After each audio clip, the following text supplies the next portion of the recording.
Dios por esta mañana preciosa que Él nos concede. Y abran sus Biblias, hermanos, a Romanos capítulo 5, el versículo 1. Y busquen en sus Biblias este hermoso pasaje. Esta mañana continuamos con la tercera parte de nuestro estudio acerca de la justificación. Y estamos basando este estudio precisamente en Romanos, el capítulo 5, su versículo 1. Y hemos afirmado que este versículo es uno de los textos más hermosos que hay en la palabra de Dios. Y leemos también el versículo 2, que dice: justificados pues por la fe, tenemos paz para con Dios por medio de nuestro Señor Jesucristo, por quien tenemos entrada por la fe a esta gracia, en la cual estamos firmes y nos gloriamos en la esperanza de la gloria de Dios. Vamos a orar. Padre eterno, gracias por tu palabra esta mañana. Te suplico nos bendigas a través de ella y bendigas a mis hermanos que están conmigo y que nos miran, Señor, a través de las redes. Bendice sus vidas y que esta enseñanza, este estudio de tu palabra, sea el pan que necesitamos para seguir adelante en la vida cristiana. Ahora bendícenos de acuerdo a tu misericordia, en el nombre poderoso de Jesús. Amén y amén. Gloria a Dios. Hemos hablado, hermanos, acerca de este tema tan maravilloso llamado la justificación. Hemos dicho que la justificación significa el acto por el cual Dios nos declara a un pecador inocente, sin culpa y sin castigo. Y esto sencillamente es algo maravilloso. Es algo que cuando logremos comprender este término que Dios usa para justificar a un pecador, vamos a comprender que el Señor se merece toda la honra, toda la gloria, toda la alabanza, todo el poder. Y hermanos, continuando con este estudio acerca de la justificación, primero déjenme decirles que sean todos bienvenidos a este estudio de la palabra. Y estamos muy contentos y muy felices con el Señor porque Él nos concede poder estudiar su preciosa palabra y leer precisamente acerca de la justificación. Como decía yo hace un momento, este es el tercer estudio acerca de la justificación y continuamos con el tema las maravillas de la justificación. Hemos hablado, hermanos, en nuestros estudios anteriores acerca de los métodos que Dios usó para justificarnos. Dijimos que Dios da su justificación gratuita, la da por gracia y en base a una redención. Decíamos en nuestro estudio anterior que Dios no salva a nadie ni justifica a nadie por puro amor.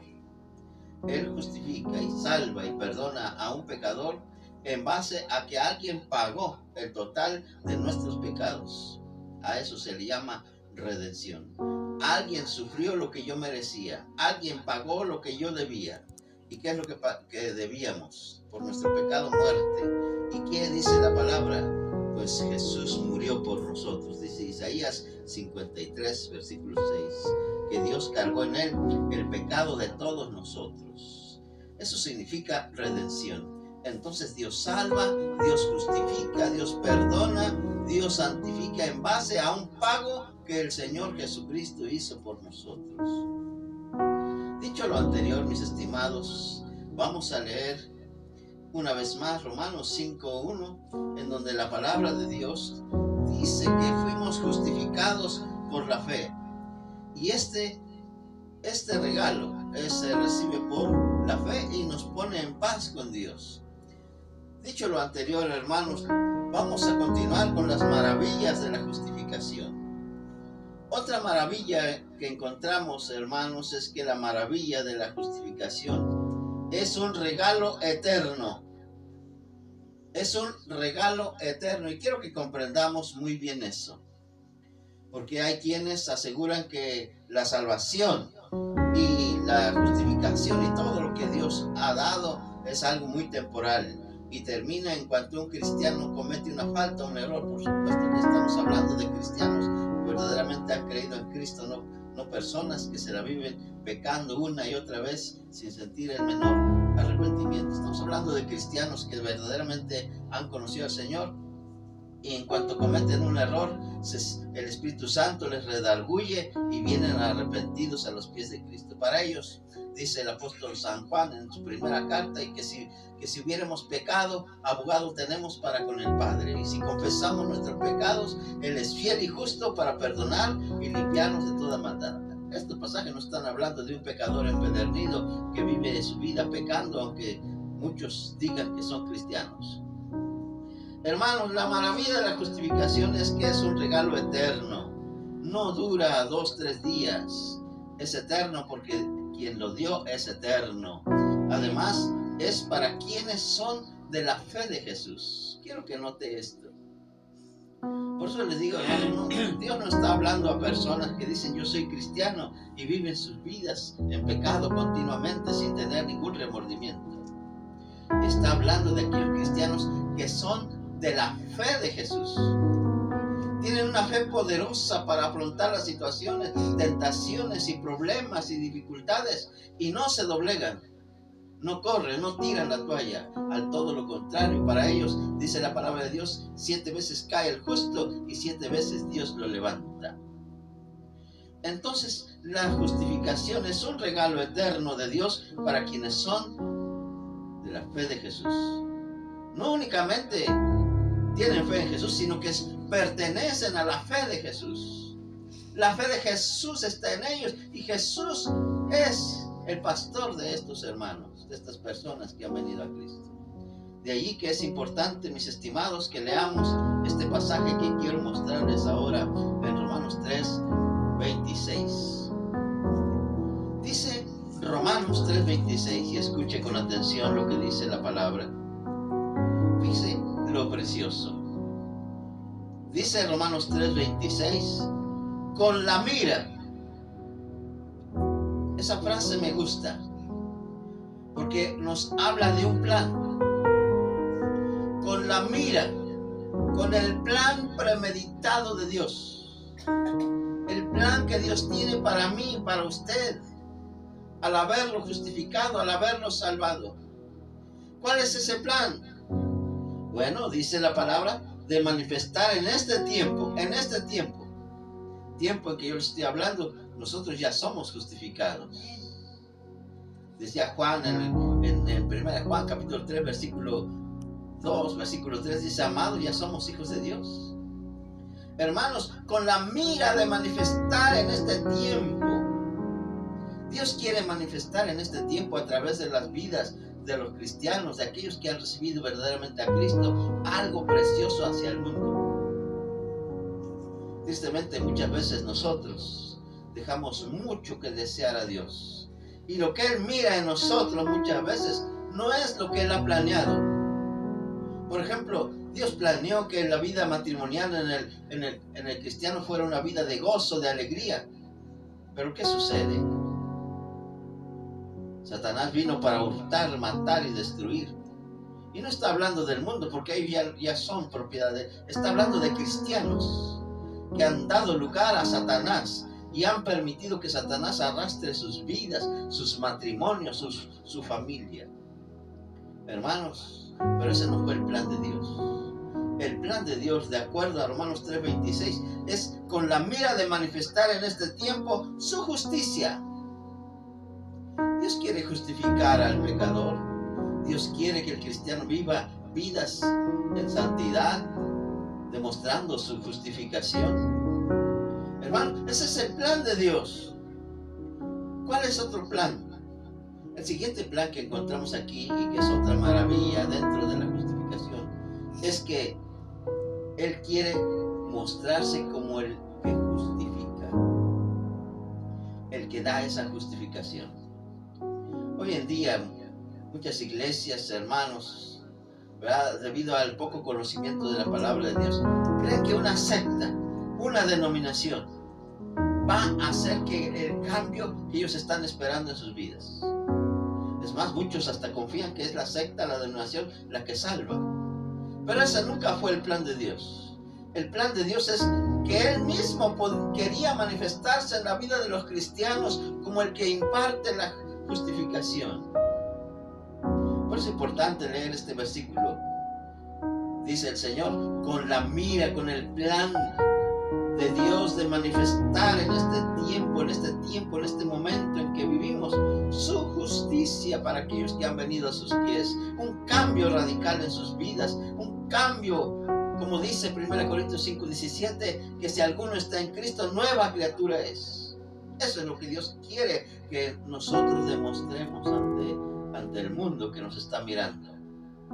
Dios nos perdone, porque muchas veces lo que demostramos ante el mundo que nos mira no es la justificación que Dios nos ha dado.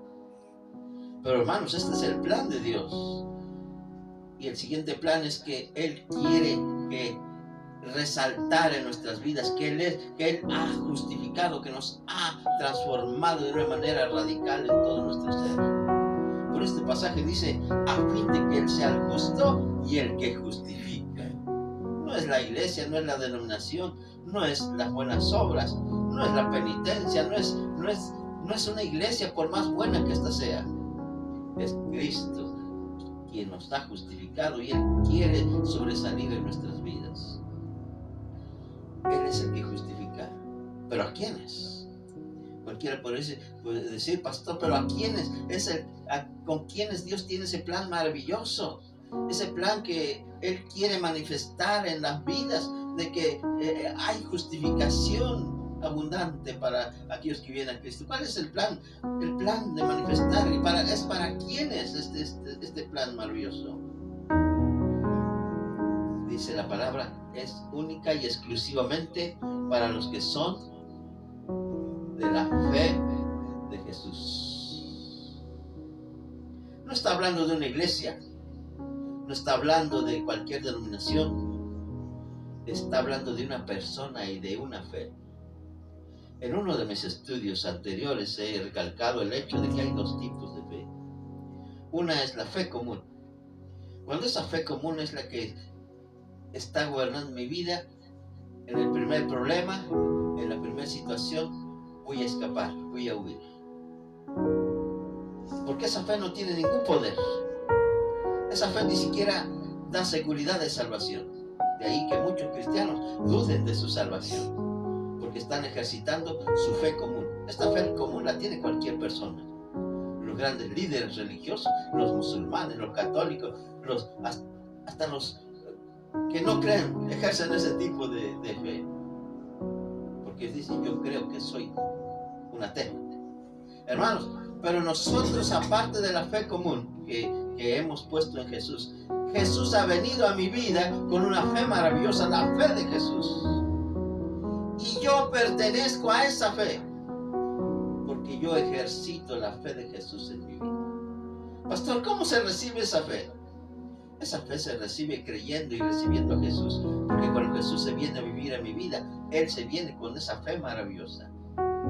De ahí la gran diferencia entre alguien que simplemente cree en Jesús y alguien que pertenece a la fe de Jesús. Cuando pertenecemos a la fe de Jesús, cosas maravillosas ocurren en nuestra vida.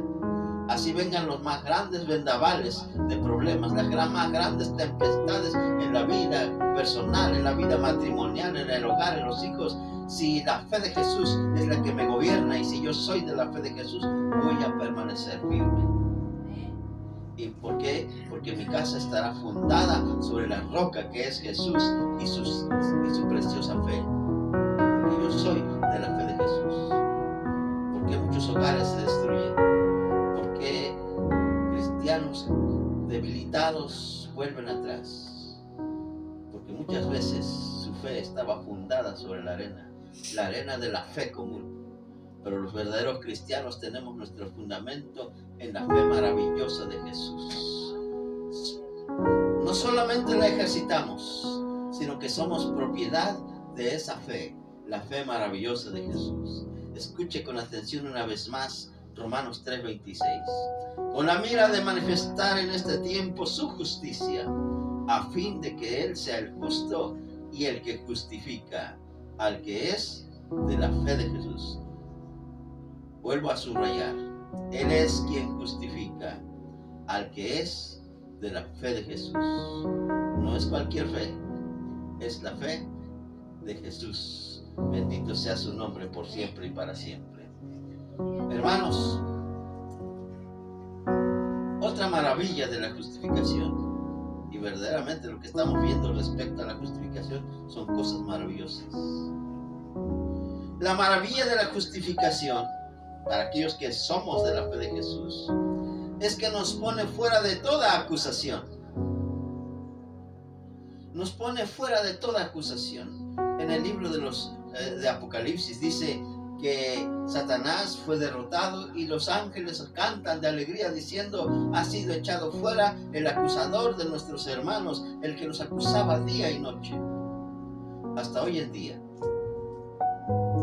el maligno hace grandes planes contra el cristiano y lanza sus más severos ataques con tal de derribarlo.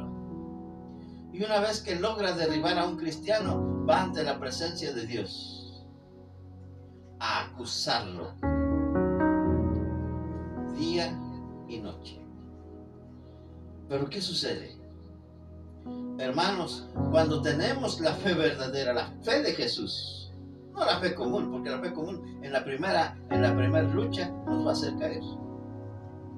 La fe común nos va a hacer caer en cuanto aparezca la primera tentación. Pero quienes tenemos la fe de Jesús somos fuertes.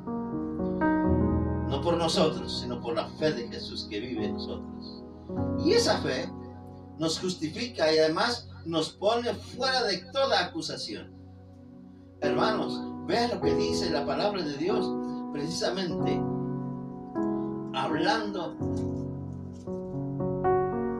de esta maravilla, de esta justificación basada en la fe de Jesús. Romanos 8:33, vean lo que dice la palabra de Dios. Escuche con atención. Dice la bendita palabra: ¿quién acusará a los escogidos de Dios? ¿Quién nos va a acusar? Si bien existe el acusador, lo vemos en el caso de aquel hombre justo llamado Job, un hombre perfecto, recto, apartado del mal, y aún así él buscó absolutamente todos los medios posibles para acusarlo delante de Dios. Pero como él tenía esa fe, que no la tiene cualquier persona, sino solo aquellos que han entregado sus vidas al Señor, Job resistió una y otra vez todos los ataques que vinieron contra él. El enemigo le destruyó su riqueza, el enemigo le destruyó su familia, acabó con sus hijos, es más, hasta la esposa. Pero Job permaneció firme delante de Dios. Esos son los héroes de la fe. Aquellos héroes que no son héroes por sus propias fuerzas, sino porque tienen la fe asombrosa de Jesús. Para ellos, ¿quién va a ver que los acuse? Ni siquiera el maligno, con todas sus huestes infernales. ¿Quién acusará a los escogidos de Dios? Y aquí encontramos una maravilla. Dios ya nos ha justificado. No puede haber acusación contra alguien a quien Dios ya ha declarado inocente, sin culpa y sin castigo. ¿Quién lo va a acusar entonces? Si al fin de cuentas quien está sentado en el trono se llama Jesús, el Salvador. De allí que todos los ataques del maligno quedan fulminados. Y esto es para quienes tienen la fe de Jesús. Si alguien de los que me escucha, de los que me miran, aún no tiene esta fe, es tan fácil tenerla. Si usted se ha sentido en algún momento derrotado, si el maligno ha llegado y le ha destruido su matrimonio, su vida, sus hijos, el esposo, analice su vida. si tiene la fe de Jesús o solo tiene la fe común. Porque cuando tenemos la fe de Jesús, somos victoriosos. Como decía Filipenses 4:13, todo lo puedo en Cristo que me fortalece. Todo lo puedo. Y soy victorioso. Otra maravilla que quiero contarles esta mañana en esta escuela dominical, en nuestro tercer estudio acerca de la justificación, es que esta justificación basada en la fe de Jesús nos pone fuera de toda condenación. Si no hay acusación, no puede haber juicio. Y si no hay juicio, no hay condenación. ¡Qué maravilla! Hermanos, con razón Romanos 8:1 dice: ahora pues ninguna condenación hay para los que están en Cristo. Pastor, ¿cómo se manifiesta alguien que está en Cristo? Pues se manifiesta en que ha sido transformado y que ya no anda como la demás gente en pecados continuamente, sino que ha sido transformado y ahora camina conforme al Espíritu. Hermanos, la maravilla de la justificación para aquellos que tenemos la fe de Jesús es que nos pone fuera de toda condenación. Romanos 8:1 dice este pasaje hermoso, precioso, memorícelo, repítalo para sí mismo. Dice la bendita palabra: ahora pues, ninguna condenación hay para los que están en Cristo Jesús. Ya no hay condenación para aquellos que con su vida dan testimonio de que ya no andan conforme a la carne, sino conforme al Espíritu. Y esto no es para cualquiera, es únicamente para aquellos que han sido justificados y andan y son gobernados por el Espíritu Santo y por la maravillosa fe de Jesús. No la fe en Jesús, sino la fe de Jesús. Esa fe que salva, esa fe que perdona, esa fe que libera, esa fe que mueve montañas. Ya no hay condenación para aquellos que están en Cristo Jesús. Ya no existe condenación para aquel que ha sido justificado. Y aunque haya un acusador, Dios es el que justifica. La otra maravilla que quiero compartir esta mañana es que tenemos un intercesor.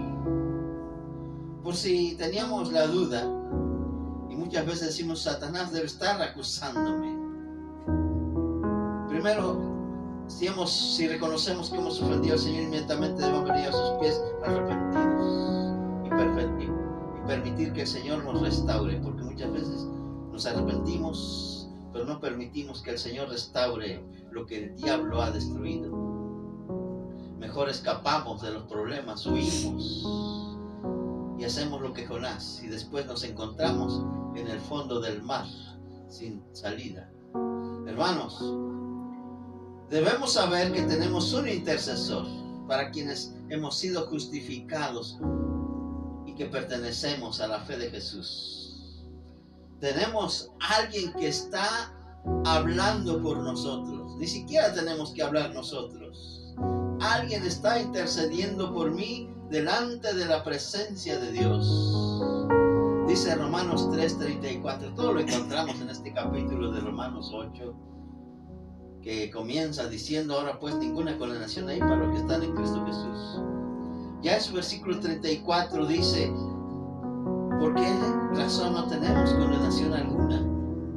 ¿Por qué razón hemos sido justificados? Soy justificado ahora, seré justificado en la próxima hora, seré justificado todo el día de hoy, mañana, la semana que viene, el próximo año. Hermanos, ¿cómo es posible eso? Si continuamente estamos ofendiendo al Señor, ya sea en palabra o en hecho. Dice Romanos 8:34, es que tenemos un intercesor, alguien que se presenta delante del Padre a hablar a nuestro favor. Dice Romanos 8:34, ponga mucha atención. ¿Quién es el que condenará? Si aunque haya un acusador, Ya estoy justificado. He sido declarado sin culpa, inocente y sin castigo. Además, dice este pasaje, ¿quién es el que va a condenarnos? Si el que iba a condenarnos es el mismo que murió en la cruz. Si Cristo es el que murió, si Cristo es el que resucitó, y además de todo esto está a la diestra de Dios. Y por si eso nos pareciera poco, el que también intercede por nosotros. Bendito sea su nombre. Sencillamente maravilloso. Hermanos, para aquellos que hemos sido justificados en la maravillosa fe de Jesús, ya no hay condenación. ¿Por qué razón?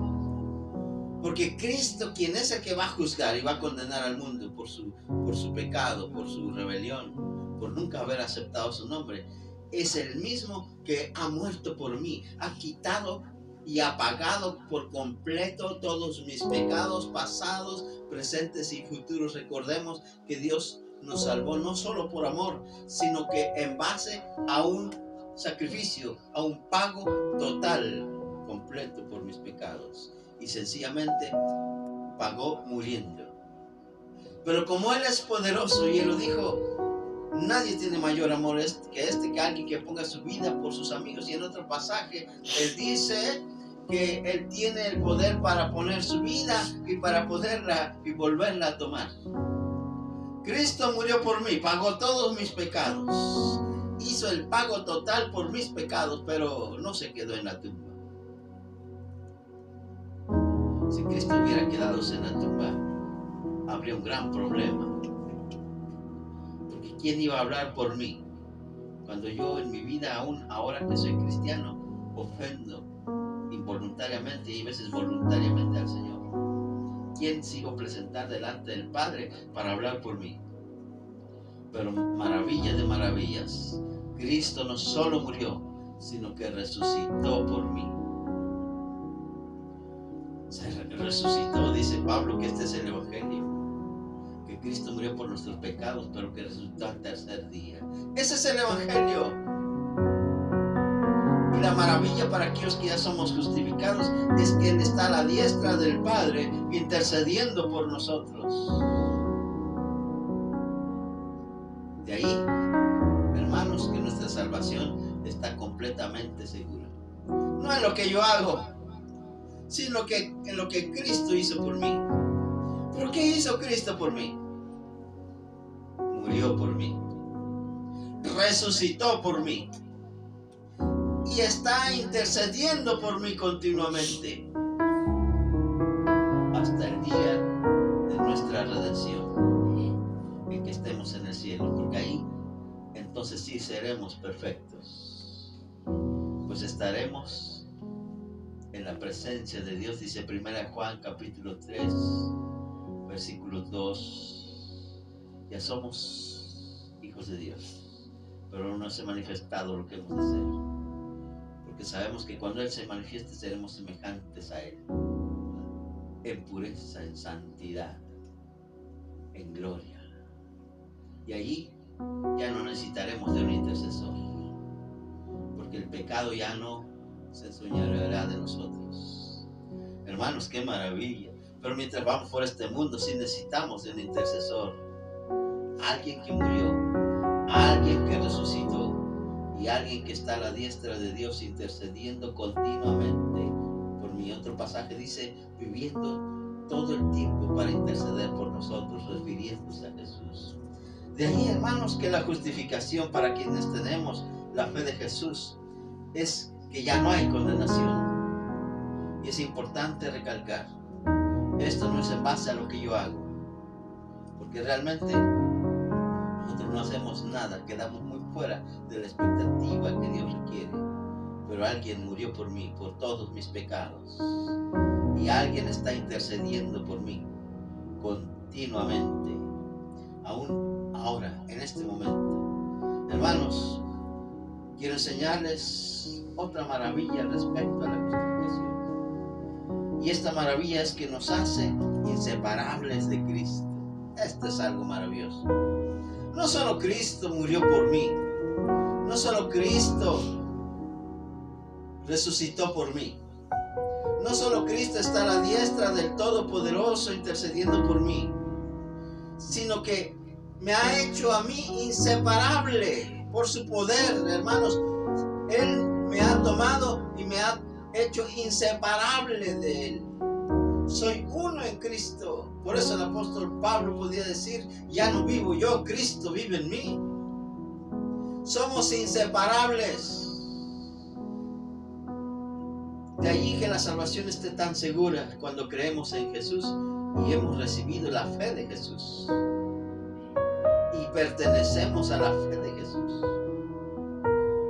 El Señor nos une a su maravilloso cuerpo y nos hace inseparables de Él. Vea lo que dice la palabra de Dios precisamente en Romanos 8:35. Dice este maravilloso pasaje de las Santas Escrituras, y escuche con atención lo que dice. Vea lo que dice la palabra y alégrese. Estos pasajes son para gozarnos, hermanos, que se vea la sonrisa en sus rostros. Dios no quiere un pueblo que esté triste. Dios nos quiere felices, hermanos. Ahí donde quiera que esté, dé un gloria al Señor. Hermanos, dice este pasaje: ¿quién nos separará del amor de Cristo? ¿Quién? No hay una forma, hermanos, que exista, dice el apóstol Pablo. No hay quien se atreva a separarnos del amor de Cristo. Somos cubiertos por ese amor maravilloso. Un amor que ese sí es un verdadero amor, no el amor que el mundo da. Porque el amor que el mundo da es un amor mentiroso, falso. En cualquier momento termina. Ni siquiera se puede comparar al amor de una esposa o de unos hijos o de la familia. Es un amor eterno. Diciéndole a Jeremías, el Señor le dice: con amor eterno te he amado. Por lo tanto, con esa misma eternidad te he prolongado mi misericordia. Hermanos, ¿y quién nos separará del amor de Cristo? Alguien una vez decía: ten cuidado porque puedes caer. No hay forma de caer, hermanos, de las manos del Señor. Porque no solamente estamos en sus manos, sino que hemos sido bautizados, sumergidos en la persona de Cristo. ¿Y quién nos separará de ahí? Dice el apóstol: no hay quien. ¿Quién es el que nos separará del amor de Cristo?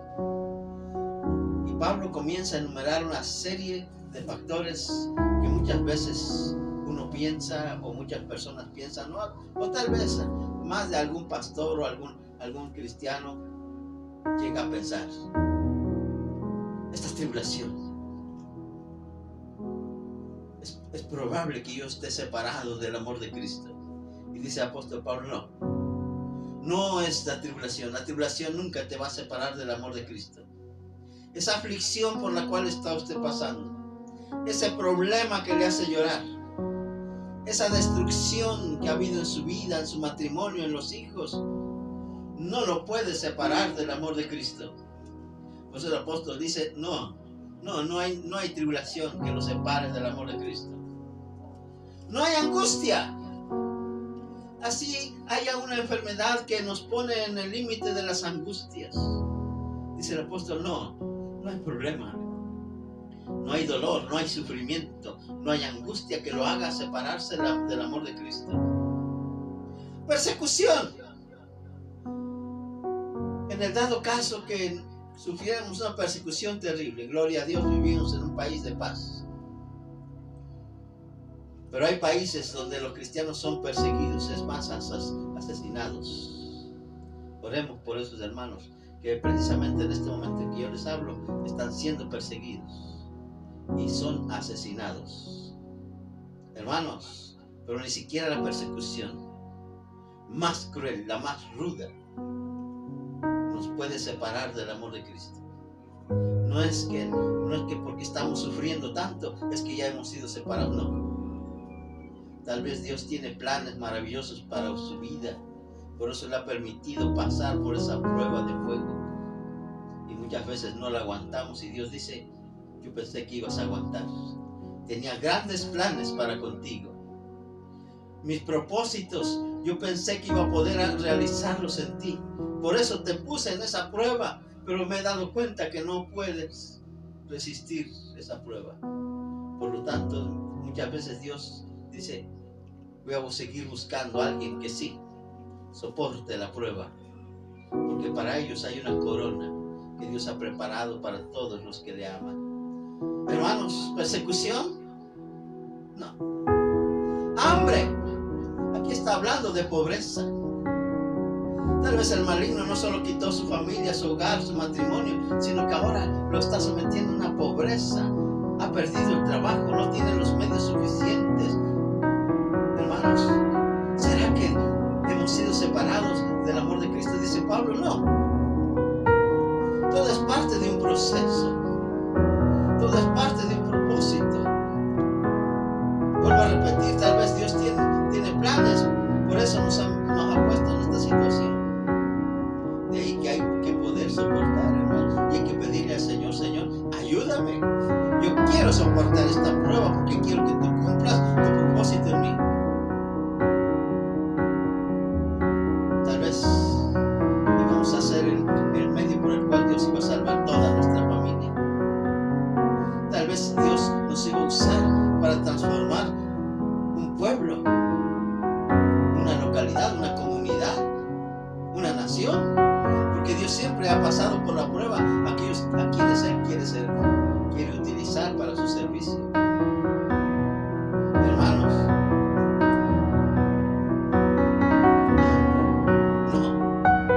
no es causa de que lleguemos a pensar que hemos sido separados del amor de Cristo. Desnudez, pobreza extrema, cuando ya no hay lo suficiente ni siquiera para solventar las necesidades más básicas. Hambre o desnudez. Hermanos, ni siquiera eso es señal de que hemos sido separados del amor de Cristo. Peligro. Tal vez estemos en el mayor peligro. Recuerdo cuando yo estuve en el hospital, los doctores me dijeron que tal vez no salía yo.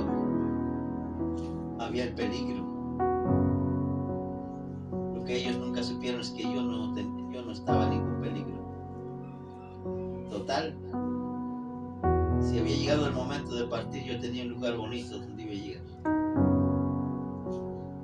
¿Por qué? Porque ni siquiera el peligro más grande de perder la vida nos puede separar del amor de Cristo. La espada, la guerra, la espada significa guerra. Si viniera una gran guerra, ya sea espiritual o física, en el cual fuéramos despojados, hermanos, ni siquiera la guerra, ni siquiera la espada, ni siquiera el ataque del maligno nos puede separar del amor de Cristo. Bendito sea su nombre. ¿No es una maravilla eso? Por supuesto que es una maravilla, hermano. Gócese, alégrese. No hay forma en que un cristiano verdadero pueda perder su salvación.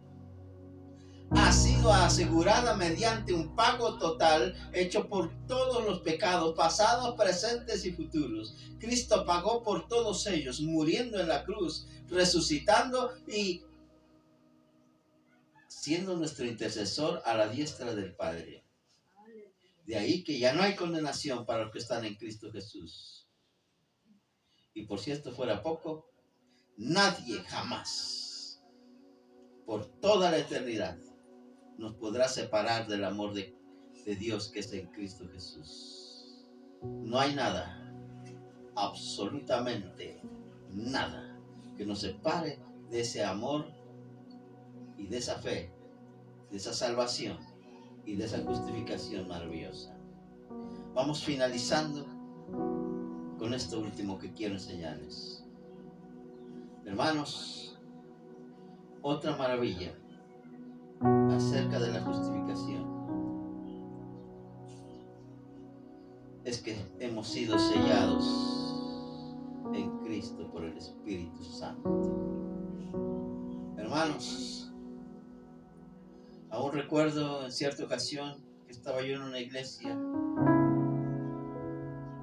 y el que está predicando enfrente, después de que había habido una serie de conversiones en aquel lugar, habían pasado hermanos a entregarse a Cristo, el que está enfrente comenzó su discipulado para estos nuevos convertidos diciéndoles lo siguiente: hermanos, qué bueno que han creído en Cristo, ahora ustedes ya son salvos, el Señor les ha perdonado sus pecados. Hasta ahí va muy bien el hermano que estaba discipulando a los nuevos convertidos. Lo que ya se salió del texto bíblico fue lo siguiente: Él se dirige a cada uno de ellos y dice, ahora a cuidar con todas sus fuerzas su salvación. No pueden ladearse, así les dijo. Y en ese momento él saca de su púlpito una botella llena de agua y la comienza a ladear y les pregunta, hagan de cuenta, les dice, que esta botella son ustedes. Ustedes han recibido salvación y si ustedes se ladean, si no están derechitos, el agua de que está la botella va a tirarse. Hizo el ademán y efectivamente el agua de la botella se tiró. Y luego les dice, y si ustedes entonces siguen continuando cuidando su salvación y viviendo derechitos, vean lo que pasa. Y se tiró todo el agua en la botella. Lo que nunca dijo este hermano es que los cristianos efectivamente hemos recibido un regalo maravilloso en nuestras vidas, pero no depende de nosotros que ese regalo se pierda. Depende de aquel que nos puso un sello y selló por completo nuestra vida. Un sello se puede entender como algo que obstruye completamente, algo que tapa, algo que queda completamente aferrado, algo que se unió a ese depósito que había recibido la maravillosa salvación. ¿Y cuál es ese depósito? Cada cristiano que ha recibido a Cristo, hermanos. Hemos sido sellados. Además, el sello es el sello que da validez al acto por el cual Dios nos ha justificado. Recordemos, la justificación significa el acto judicial por el cual Dios declara a un pecador arrepentido, inocente, sin culpa y sin castigo.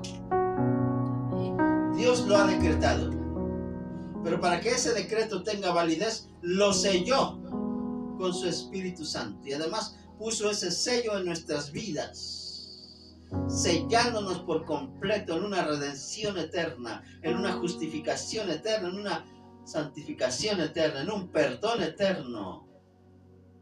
De allí que toma de una manera muy entendible el hecho de que la salvación es eterna y que nadie puede perderla porque no depende de nosotros, sino depende del Señor que puso su sello eterno en nuestras vidas. ¿Y cuál es el sello? Este sello es el Espíritu Santo. ¿Y cómo es que lo recibimos? ¿Cómo es que lo obtenemos? Vea lo que dice Efesios capítulo 1, versículo 13. Vea. Dice, en Él también vosotros.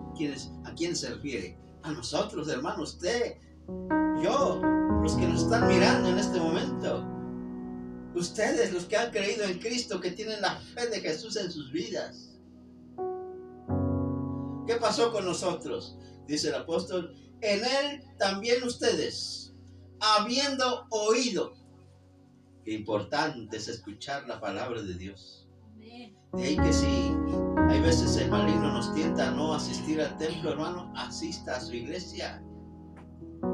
No deje solo al pastor. Ahí hay palabra. Hermano, dice, en él también ustedes, ustedes, todos nosotros, habiendo oído, ¿qué cosa? La palabra de verdad, la palabra de Dios, hermano. Aquí no nos está invitando a escuchar sueños o revelaciones muy posiblemente vanas. Lastimosamente hay quienes abandonan este libro por otro tipo de revelaciones, y Dios no habla a través de revelación. Esta es la más grande revelación de Dios. De ahí que no haga caso a nada que no sea la palabra de Dios. Dice, habiendo oído, ¿qué cosa? La palabra de Dios. Este libro precioso, es importante escucharlo. Nos preguntaban por qué las iglesias están vacías. Porque al maligno le interesa que no se escuche la palabra de Dios. Él sabe que en las casas, en los hogares, muy poco se lee la Biblia. Hoy en día el celular, la televisión y otras cosas ocupan el mayor tiempo. El trabajo, la familia, los hijos ocupan todo el tiempo de un padre, de una madre. Muy poco se escucha la palabra de Dios, o muy poco se lee. Y si se lee a la carrera. Pero es en la iglesia donde se da el estudio, se escudriña las escrituras. Qué bueno por lo que estamos escuchando la palabra de Dios esta mañana. Habiendo oído la palabra, pero la palabra verdadera, porque debemos tener cuidado hoy en día. La palabra ha sido muy adulterada. Este libro le han puesto de más. Hay revelaciones de más. Hay mensajes fuera de este libro. Debemos tener siempre cuidado. Si su pastor le está enseñando palabra de verdad, ahí quédese. Y no huya, no corra buscando verdades. Aquí está la verdad absoluta de Dios. Dice, habiendo oído la palabra de verdad. ¿Y qué es lo que vamos a escuchar de la palabra de la Biblia, que es la verdad? El evangelio de vuestra salvación. No, este libro no habla de cualquier cosa, no habla de chismes, no habla de murmuraciones. Este libro habla del evangelio. ¿Y cuál es el evangelio? El evangelio por el cual hemos sido salvos.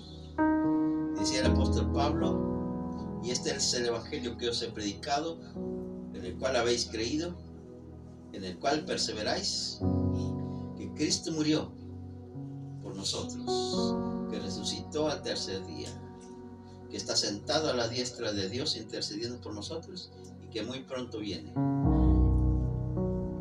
Y entre más pronto sea su venida, más fuertes van a ser los ataques del maligno contra su verdadero pueblo. Si usted ha sido atacado por el maligno y está pasando por una prueba difícil, alégrese. Eso quiere decir que usted es pueblo de Dios. Porque el maligno nunca va a ir a atacar al inconverso. El maligno va a atacar a los verdaderos cristianos. Mi hermano, hermana, si está pasando por un problema serio, Satanás le ha atacado, ha destruido su hogar, su familia, sus hijos, su vida espiritual. Alégrese, es muy probable que usted es cristiano y el maligno quiere hacerlo debilitar en esa fe. Pero hermanos, siempre debemos estar dispuestos a escuchar la verdad, y la verdad es el evangelio que nos ha salvado. ¿Qué pasó en ese momento en que oímos y escuchamos y creímos en el evangelio de la salvación? Dice la palabra, y habiendo creído en él. ¿En quién vamos a creer? Habiendo creído en Cristo. No se trata de creer en el pastor, en el líder, o en el que está dando escuela dominical, o en la hermana, o en el hermano. Por muy santos que se vean, hermanos, nosotros no conocemos los corazones. Caras vemos, corazones no sabemos. Pero vamos a creer en él, en Cristo, hermanos, habiendo creído en él. ¿Qué pasa cuando esto sucede? En ese momento fuimos sellados. Un sello vino sobre nosotros. ¿Cuál es ese sello? El Espíritu Santo. Aquí es donde debemos tener un poquito de cuidado. Escuchaba en cierta ocasión a un hermano diciéndole a otro hermano: qué bueno que usted ya aceptó a Cristo, usted ya es salvo, usted ya ha sido perdonado. Ahora solamente le falta el bautismo del Espíritu Santo. Qué gran error. Este pasaje dice que en el momento en que yo acepté a Cristo, en el momento que yo creí en Él, fui sellado con el Espíritu Santo de la promesa. El Espíritu Santo llegó a mi vida. Y en ese momento ocurre el bautismo del Espíritu Santo. ¿A qué se refiere la palabra de Dios cuando menciona el bautismo del Espíritu Santo? No se refiere a ningún acto emocional. Se refiere al acto que hace el Espíritu Santo de tomarme a mí, que yo he aceptado a Cristo, y bautizarme. La palabra bautizar quiere decir sumergir en. ¿Y en dónde me sumergió el Espíritu Santo? ¿En dónde me bautizó? Me bautizó en Cristo. Ese es el bautismo del Espíritu Santo. Ser unidos al Señor Jesucristo. ¿Y cómo ocurre eso? Por la fe maravillosa de Jesús y el poder del Espíritu Santo. Ahí es cuando surge la verdadera transformación de la vida. Porque el cristiano comienza a vivir como Jesús, a hablar como Jesús y a ser como Jesús. ¿Por qué? ¿Porque se está esforzando mucho? No. Porque tiene la maravillosa fe de Jesús y el Espíritu Santo ha sellado esa fe en ese cristiano. Hermanos, qué maravilla, qué extraordinaria maravilla. Alégrese. En Él también vosotros, habiendo oído la palabra de verdad, el evangelio de vuestra salvación, y habiendo creído en Él, fuisteis sellados con el Espíritu Santo de la promesa. Y sigue diciendo la palabra que es las arras de vuestra herencia hasta la redención de la posesión adquirida para la alabanza de su gloria. Bendito sea el Señor. ¿Hasta cuándo va a durar ese sello del Espíritu Santo? Hasta el día de la redención. ¿A qué se refiere? Al día que Cristo venga y transforme este cuerpo. No todo el tiempo voy a estar enfermo.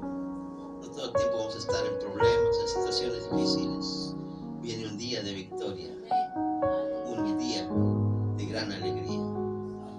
Por eso adoramos y bendecimos al Señor y le damos toda la honra y toda la gloria porque Él se la merece.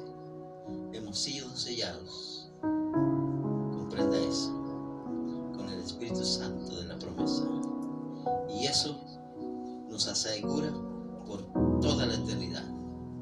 ¿Y quién nos acusará? Si Cristo es el que murió y que también resucitó y que además está a la diestra del Padre, quien intercede por nosotros, de manera que somos inseparables. ¿Quién nos separará del amor de Cristo? No hay absolutamente nada. Estamos justificados por toda la eternidad. Hermanos, qué maravilla. Vamos a orar. Padre eterno, gracias por tu preciosa palabra esta mañana. Bendícela en nuestras vidas.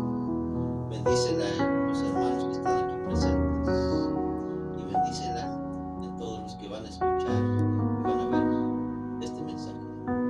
Bendice, Señor, tu iglesia en estos últimos tiempos. Y levanta hombres de valor que comiencen a enseñar la verdad de tu palabra. Aviva tu pueblo en estos tiempos difíciles. Señor Jesús, ahora bendícenos de acuerdo a tu misericordia. Y si alguien hay que no está seguro de su salvación, en este momento simplemente cierre sus ojos ahí donde se encuentra y dígale al Señor: Señor Jesús, hasta este momento yo he confiado en mi fe común. Yo soy quien he creído, pero yo quiero esa maravillosa fe, la fe tuya, la fe de Jesús, esa fe que transforma vidas, que cambia corazones. Señor Jesús, dígale así. invito a entrar a mi corazón y te nombro Señor y Rey de mi vida, mi Salvador, mi Dios, mi Señor. Bendito sea tu nombre. Amado Señor, ahora quiero orar por cada hermano que está pasando por algún problema, situación. Quiero interceder por ellos. Señor, bendice sus vidas. Aquellos que están en alguna enfermedad o que el maligno ha logrado destruir, pido para ellos, Señor, tu fortaleza, tu restauración. Y amado Padre, una vez más, bendice tu palabra en nuestras vidas esta mañana. Te lo pedimos en el nombre poderoso de